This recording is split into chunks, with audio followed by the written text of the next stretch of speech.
ang bunker ni Kibuloy. General Torre, mga kababayan ko, binubutas na nga ba ang pinagtataguan na pinagsususpetsahan ng puganting pastor na si Kibuloy? Mga kapatid, at magkaroon kulit ng panibagong kumusyon kanina sa loob ng KOJC compound. At idadagdag ko na rin dito yung mga Palmolive vloggers. Opo mga kababayan, idadagdag ko na rin po dito mga kapatid yung mga Palmolive vloggers, mga kababayan ko. Yun naman, nakahapon nakita natin yung holy shampoo, mga kapatid. Ngayon naman mga kababayan ko, makikita naman natin yung mga Palmolive vloggers. Tawag ko po kasi sa mga vloggers na yun is Palmolive vloggers, mga kababayan ko. Pag-usapan na natin to mga kapatid. Ang balita, ika-10 araw na ng paghahanap sa puganteng si Pastor Apollo Kibuloy. Ang sakit naman nun. Ang sakit naman nun, madam. Ika-10 araw na ng paghahanap sa puganteng pastor. Tuloy. Sa Kingdom of Jesus Christ compound. Pero ang tensyon sa pagitan ng mga pulis at KOJC members, Oy, hindi pa rin humuhupa. at talaga, gabi na to Di pa rin humuhupa yan Nasa frontline ng balitang yan, si Gary De Leon. Eto na. Muling nagkagirian ng mga pulis at miyembro ng Kingdom of Grabe Jesus Christ kaninang umaga sa ika-10 araw ng Diyos ko po. paghahanap sa pugante si Pastor Apollo Kibuloy. Grabe mga kababayan, paghahanap lang sa puganting pastor na si Kibuloy, nagkakaganyan pa yung mga tao. Pero imagine ninyo, handang makipag-away yung mga miyembro niya para lamang wag lang siyang mahuli. Alam mo, para sa akin, ito lang mga kababayan ko, ginagamit ng KOJC na human shield yung kanilang mga miyembro para magkaroon ng delay mga kababayan ko sa operasyon. Tuloy. Nag-take over kasi ang mga pulis sa Jose Maria College sa loob ng KOJC compound. Ayan! Ito na mga kababayan ko. Nag-take over na daw po yung mga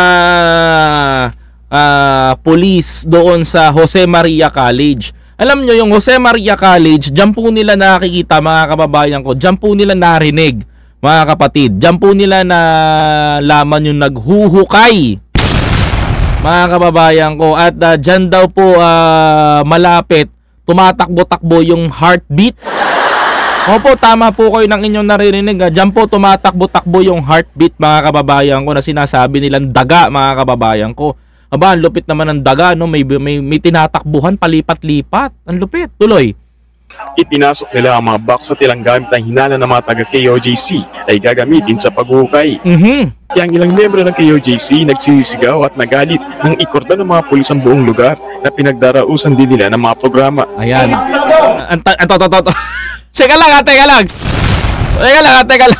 Correction lang po Correction lang po mga kababayan ko. Kukorek ko lang po yung media, mawalang galang lang po sa inyo. Correction lang po mga kababayan ko. Sa lahat po na mga nanonood sa atin dito, mga kapatid, ito pong makikita yung video na to ay meron pong hindi makatotohanan. Ano po kung bakit di ko sinabi hindi makatotohanan? Panoorin nyo muna to. Ayaw yung mga box na nasa laman na ayaw ipadala sa may tinatago ba ang Philippine National Police? Ayan. Yung nagsasalita po na yan, mawalang galang lang po Hindi po KOJC vlogger yan. Opo, hindi po KOJC vlogger yan, okay? Hindi po KOJC member yan, not vlogger, member. Yan po yung founder ng Palmolive Vloggers. Hindi po yan member ng KOJC, vlogger po yan. Isa po yan sa mga Palmolive Vloggers mga kababayan. Si Brother Dan po yung kaharap ninyo mga kapatid, hindi po yung taga KOJC Uulitin ko, yung Gina po na yan na nagbablog po doon sa mga pulis, hindi po yan member o membro ng simbahan. Yan po ay pastor sa ibang sekta mga kapatid na nagko-content po. Okay mga kababayan ko klaro ko lang. O tuloy. Ang tanong ko, kayo mga pulis, may tinatago po ba kayo? Brother Dan, walang tinatago yung mga pulis natin. Ang ginagawa lang po ng mga pulis natin, Brother Dan, is pinapatupad po nila yung batas, Brother Dan, na hindi mo po ata alam. Diba? Kasi mga kababayan ko, napapansin ko kasi dito kay Brother Dan, di 4K livestream, syempre, ang atake niya para sa mga subscribers, galit. Eto na, may tinatago ba dito? May tinatago ba yung mga pulis dito? Ba't hindi tinatago sa scanner? Syempre, part siya ng Palmolive vloggers, mga kababayan ko, ganyan dapat ang expression niya. Diba? Malay nyo, nanonood si Kiboloy sa pinagtataguan niya, diba? Tuloy. Dito na nagbabala mga otoridad laban sa mga harang sa kanila. Tama lang naman to eh.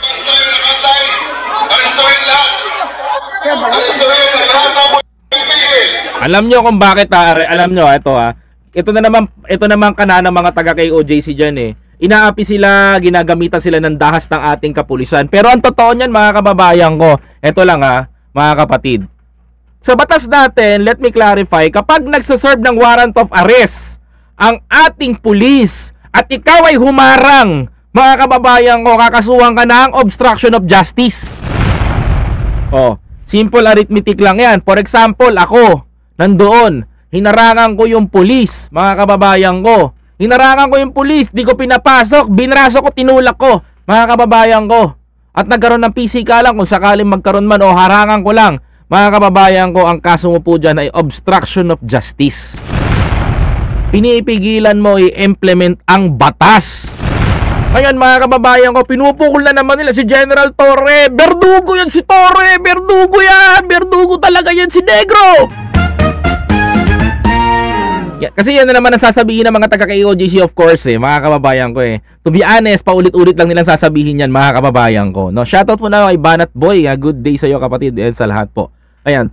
Sasabihin nila, nasa berdugo yan si Torre. Walang ano yan si Torre, walang puso si Torre. Sisigaw na naman ng mga nasa liwasang Bonifacio, tapos malalaman ng mga Palmolive vloggers na nandoon, mga kababayan ko, na ibabalita na naman nila, palalabasin, masama na naman si Torre, mga kapatid. Di ba? Ganyan ang gagawin. Pero, ang ginagawa ni General Torre, mga kababayan ko, generally, for me, mga kababayan ko, General Torre implement the rule of law. Yung batas mga kababayan ko ang ini-implement ni General Torre. Ano ba ibig sabihin nun? Nasa batas naman natin yun. Nasa constitution naman natin yun. Yung constitution na yan na ayaw din ipabago ni Duterte. Nandiyan din, nakasaad din. No? Na pag humarang ka sa warrant of arrest ay pwede kang kasuhan ng obstruction of justice and interfering. Diba? Mga kababayan ko. Kaya sasabihin nila, palalabasin na naman nila sa social media, masama si Torre, berdugo si Torre, kasi hindi pumapabor sa kanila. Kung gusto nyo pumabor sa inyo ang batas, ilabas nyo si Kiboloy, lilitisin natin sa hukuman ng korte. Tama? O tuloy. Sinubukan namang ipasok ng mga pulis ang news pipe para ipakita ang ginagawa nila sa JMC. Ito na naman. Maraming salamat kay Ma'am Rewi. From MSMA. The original MSMA Banat Boy is here. Shoutout sa iyo kapatid. Ayan. Ito mga kababayan ko, tingnan nyo hindi po taga KOJC ito na humaharang. Pero hinarangan kami ng mga miyembro ng KOJC. Ito hindi po taga KOJC ito Isa po yan sa mga Palmolive vloggers. Okay, hindi po yan taga KOJC. Clarification ko lang po. Isa po sa mga Palmolive vloggers yan mga kapatid. Tuloy. Paliwanag naman ng PNP tungkol sa pagbubukas ng Gate 1 sa compound.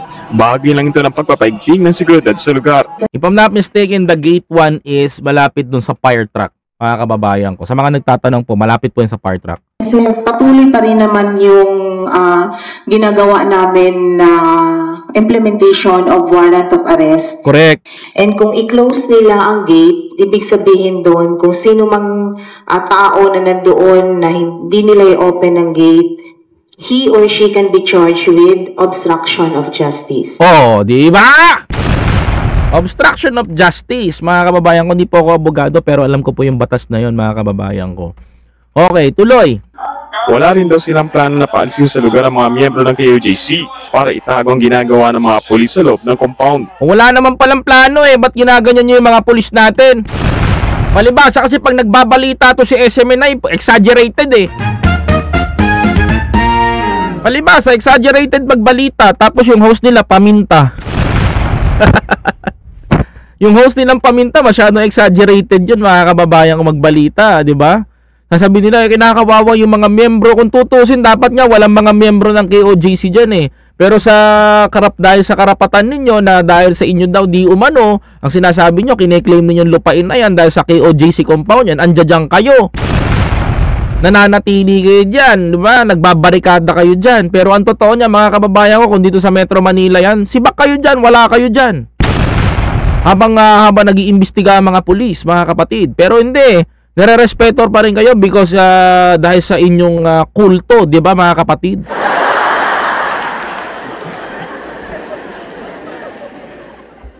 Tuloy. Kahapon, personal na dumalo sa pagdiriwang ni ika-39 na anibersaryo ng KOJC sa Kingdom Plaza sa Davao City, si Vice President Sara Duterte. O isa pa tong epal na to. Alam mo, minsan hindi ko malaman dito sa tao na to kung pabida, gumagawa ng eksena, whatsoever. Di totoo lang ako mga kababayan ko di ba? Kasi hahanap to ng simpati eh. Tuloy. Sabi naman ni VP Sara, posibleng wala na sa Davao City ang pastor. Ba't paano mo nalaman? Diba? Hindi. Minsan may epal to ng ganito dito. Minsan magpapakita ng ganyan. Buti pa to si Sara, no? May time na umaten sa mga rally ni Nicky Buloy. Pero sumagot doon sa problema ng West Philippine Sea, wala, no comment. Diba? Hindi, so totoo lang eh. Sara Duterte is a weak leader. Hindi mo kayo magalit sa akin Opinyon ko to. Uulitin ko, VP Sara Duterte is a weak leader. Mga kapatid, she is a weak leader. Bakit mga kababayan ko? Kung kailang kasagsagan ang kalaban, bansa to bansa, napakalalaking bansa, hindi ka nagsasalita.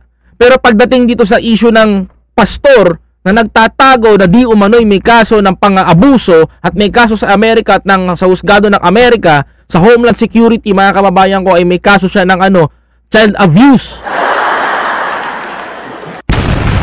May time kang magsalita ng ganyan. At hindi mo naman, di ba? Hindi ako bilang isang Pilipino Hindi ako bilang isang Pilipino. Bilang isang Pilipino, ikaw sinasabi ko to pala parate. Ikaw ang isa sa pinakamataas o pangalawa sa pinakamataas na posisyon sa Pilipinas, pero hindi mo kayang depensahan ng bansa. Diba? Hello po, Tita Judy Basco. Thank you very much for watching, Tita. No? Ikaw ang may ikalawa sa pinakamataas na posisyon sa bansa, hindi ka makapagsalita tungkol sa China. Pero pagdating dito sa kay Kibuloy, pagdating dito, present ka, may nakukomento ka pa. Di ba? Tuloy.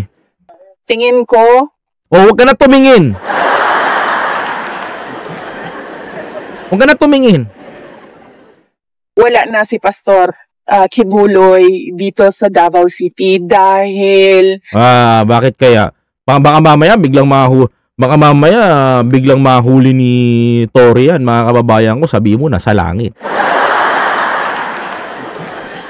Sabi mo nasa langit na.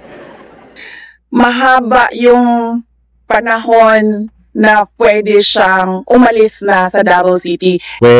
Dahil mahaba din yung grandstanding na nangyari doon sa Senate. Biro pa ni VP Sara. One guess kung nasaan si Pastor Kibuloy? Nasa langit. Nasa langit. Baka nga nasa langit na si Kibuloy. Umapila rin ang Vice President sa PNP na bilisan na ang paghahanap kay Kibuloy dahil nakaka-apekto na raw ito sa negosyo sa Davao. Bakit? Kailangan ba ngayong pulis ba sa Davao? Nakaka-apekto ba sa trabaho ng pulis? Diyos ko naman. Hindi dapat ginagawang excuse na malaki yung lugar sa sobrang dami na... Hindi. No. Vice, mali yan. Maling-mali ka dyan. Iko-correct kita dyan, Vice. Sorry sorry Vice Nire-respeto kita as a elected politician. No? Inirespeto kita patungkol dyan. Pero if you say that 3,000 police na nandun sa 30 hectares, kulang pa yan, boys. Kulang pa yan. Trust me, and 199.999% mga kababayan ko, kulang pa ang 3,000 na police para lamang sa 30 hectares, 30 hectares mga kababayan ko, na lupain na pinagtataguan at napakaraming pasikot-sikot. Vice, wag kang ganyan, Vice. Maging patas ka kung gusto mong iboto ka ng taong bayan sa 2028. Ang mga pulis na nandyan sa loob at sa sobrang dami ng pulis na pinadala para mag-execute ng warrant of arrest. Correct. Kasi alam mo kung bakit, Vice, you know why? Pastor Quiboloy is nagbanta si Pastor Quiboloy eh. Ang banta ni Pastor Quiboloy, hindi siya magpapauli ng buhay. Pinaliligiran siya ng pula at itim na langgam. Yung parabola niya na yan na nagpalala ng tension dyan, Vice. Tuloy. Tataka ka, 9 days na hanggang ngayon, hindi pa sila tapos. Natural, Vice. Diyos ko, inuutay-utay nila yung mga building, tapos na sila sa Dome, tapos na sila sa Katedral, pumunta naman sila sa Jose Maria College, mga kababayan ko. Saras, hindi niya agad pagpunta sa lugar noong kasagsagan ng pagpasok ng mga pulis sa KOJC. Nataon daw kasi na may inaayos din siyang problema sa kanyang opisina. O, diba? Mga taga KOJC, narinig nyo na, pagdating ng kagipitan, late reaction star. Bago ang pagdiriwang, natuklasan ni KOJC Legal Counsel Attorney Israelito Torion na nakapag-ukay na ng malalim ang mga pulis sa JMC. Ito mga kababayan ko, nakakapagtaka to eh. Nakakapagtaka to. Mga kababayan ko, ayon kay Torion, mga kababayan ko, may nahukay na daw. Ito na daw po yung hinuhukay ngayon doon, mga kababayan ko. Yung ilalim ng KOJC compound, mga kapatid. Tuloy. Tingin nila, nagmimina ng ginto ang mga pulis. What the? Nagmimina ng ginto yung mga pulis? Tinanggi naman ng mga pulis na ginto ang hinahanap nila, pero hindi na nila dinetalye pa ang kanilang operasyon. I have an information, mga kababayan ko. I have a very legit information. I will give you guys. No? This is the operation right now. And this is very positive, mga kababayan ko. Ito may information ako dito. And this is positive, mga kababayan ko. Mga kapatid. Ito po, papakita ko sa inyo. Ayan. Ayan po yung latest na ginagawa ngayon na paghuhukay ng ating mga kapulisan. Doon po sa Jose Maria College. Dahil po, mga kababayan ko, ang istorya po niyan ay napakahalaga. Yan po yung isang kwarto na ayaw ipa-scan. Yun yung pwesto na ayaw po ipa-scan ng, papakita ko nga sa inyo, ipa-scan ng mga taga KOJC. We don't know what's the reason and our police personnel, hindi rin nila alam. Humarang po yung babaeng abogado dyan.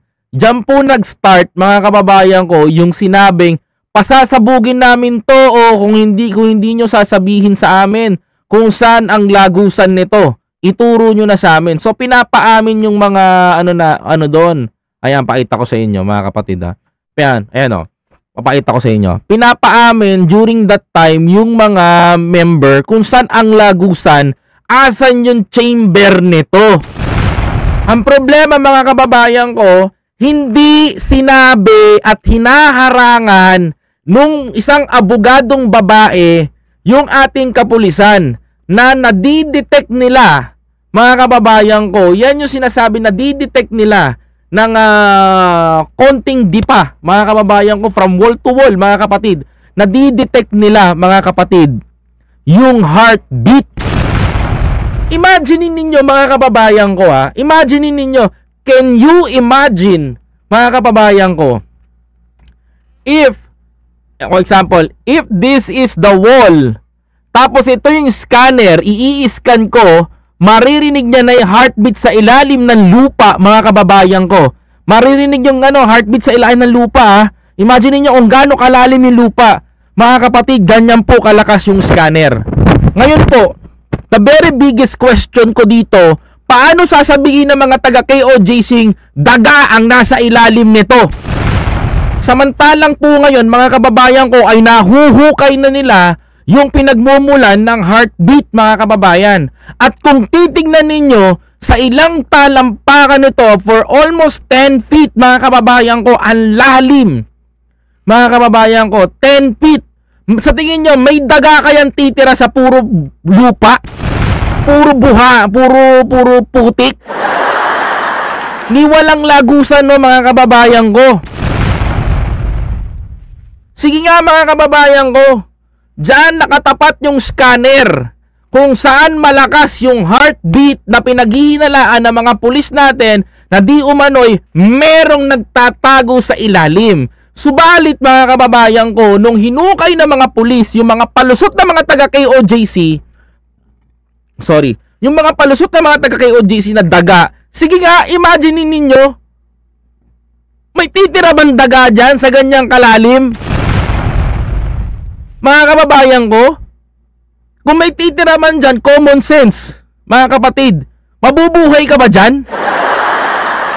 Sa ganyang kalalim, mga kababayan? Natural, hindi. Hindi ka makakahinga. Di ba? Mga kapatid, hindi ka makakahinga sa mga panahon na yan. At kung may mabubuhay man dyan daga, mga kababayan ko, it's a miracle. Mga kababayan ko, sa lalim niyan, walang titirang daga dyan dahil puro putik at lupa yan. Kung mapapansin ninyo, mga kababayan ko, nakakahukay na sila ng matindi. Ayan, no? Yung ginagawa nilang dredging ngayon.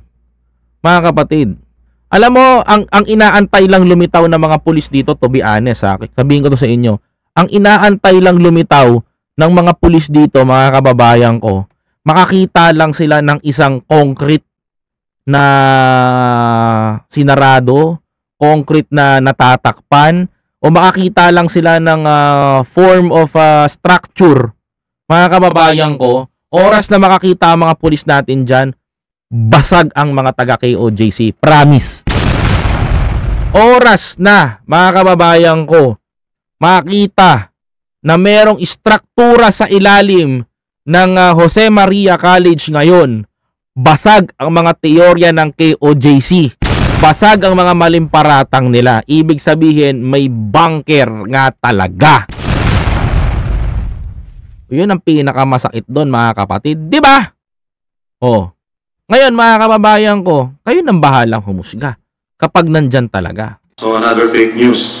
Definitely no. We are not treasure hunting. We are hunting for, ayun, fugitive na term naman yung, so we're looking for. Correct, we're looking. Not hunting. We're looking for individuals with existing warrants of arrest from the courts. Hindi natin alam kung saan nila nakuha yung photos po na yan at doon sa naririnig po nilang drilling, kung ano man po yung nangyayari doon. I'm sorry po, I don't have any, I'm not at liberty to discuss yung detail one by one kung ano na po yung efforts na ginagawa, nasaan na po tayo. Kasi pag diniscuss yan, mga kababayan ko, baka mamaya merong mag-leak. Dahil this might compromise and jeopardize po yung ongoing implementation po ng warrant of arrest. Patuloy pa rin ang paghahanap kay Kibuloy na pininiwalang nasa loob pa rin ng KOJC. Nagbabalita mula sa frontline, Gary De Leon, News 5. Yan, maraming salamat sa News 5 sa matapang ninyong pagbabalita, matapang ninyong pagtapat na sa inyong tungkulin. Mga kababayan ko, ako mga kababayan ko, naniniwala ako sa ginagawa ng ating mga kapulisan, lalong-lalo na sa pamumuno ni General Torre. Kasi mga kababayan ko, ever since na yung pulis na mamang pulis na yan ay hindi aatake ng walang legit information. Kaya para po sa akin mga kababayan ko, paulit ko lang po mga kapatid ha, tigil nyo na po yung paghahanap, tigil nyo na po yung paglalabas ng mga video na naghuhukay. Ito po mga kababayan ko, actual photo galing po sa kaibigan natin pulis. Okay mga kababayan ko, kaya kung ano man ang makita nila sa paghuhukay nila, any form of structure, kahit semento, kahit hollow blocks, ang makita nila dyan, basag ang KOJC, maniwala kayo. Ibig sabihin, meron talagang bunker dyan. Okay, mga kababayan ko?